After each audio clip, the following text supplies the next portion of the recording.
കരിമ്പ പനയമ്പാടം മേഖല സ്ഥിരം ഒരു അപകട മേഖലയാണ്. റോഡ് നിർമ്മാണത്തിലെ അശാസ്ത്രീയതയ്ക്കെതിരെ വലിയ പരാതികളും പ്രതിഷേധവുമാണ് ഇപ്പോൾ ഉയരുന്നത്.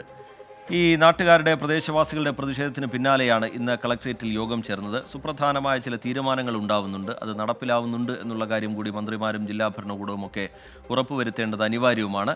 അധികൃതർ ഉടനടി ഇടപെട്ടില്ലെങ്കിൽ അപകടങ്ങൾക്ക് അറുതിയുണ്ടാവില്ല എന്നാണ് നാട്ടുകാർ പറയുന്നത്. ഇന്നുപോലും ആ മേഖലയിൽ 2 അപകടങ്ങളാണ് റിപ്പോർട്ട് ചെയ്തത്. സ്പീഡ് ബ്രേക്കർ വെക്കുന്നതുകൊണ്ട് അതുകൊണ്ട് ഒരു ഗുണവുമില്ല. രാത്രി വണ്ടികൾ വന്ന് അണ്ണാച്ചി വണ്ടികൾ വന്നിട്ട് അത് തട്ടിയിട്ടിട്ട് അതിന് മേലെ കയറി പോകും. അത് മറ്റുള്ള വണ്ടികളിലേക്ക് അടിച്ചിട്ട് അപ്പോഴും അപകടം ഉണ്ടാവും. അങ്ങനെ പരസ്യ ബോർഡുകൾ വെക്കില്ലേ, അങ്ങനത്തെ ബോർഡുകൾ വെച്ചിട്ട് പോയി 4-5 ആണി വെച്ചിട്ടാണ് റോഡിൽ അടിച്ചിറക്കിയിട്ട് പോയി. ഇവർ വെച്ചതിൻ്റെ പിന്നാലെ തന്നെ അത് വണ്ടിക്കാരും കൊണ്ടുപോയി ഒക്കെ ഇടിച്ച് തെറിപ്പിച്ച് പോയി. റോഡിന്റെ അശാസ്ത്രീകരണ റോഡ് ചരിവ് കണ്ടില്ലേ, ആ ചരിവിന്റെ പ്രശ്നം മാത്രമാണ്. ഈ ബ്രേക്കറുകൾ ഒരു 10 മീറ്റർ അടുത്താക്കിയിട്ട് ആ വെള്ള ലൈന് കുറച്ച് കട്ടിയിലിട്ട് കഴിഞ്ഞാൽ ഇത് 90% ആക്സിഡന്റ് ഉണ്ടാവുന്ന മുകളിൽ നിന്ന് വരുന്ന വണ്ടികൾ ഇറക്കത്തിൽ ന്യൂട്രൽ അടിച്ച് വരുന്നതുകൊണ്ടാണ്.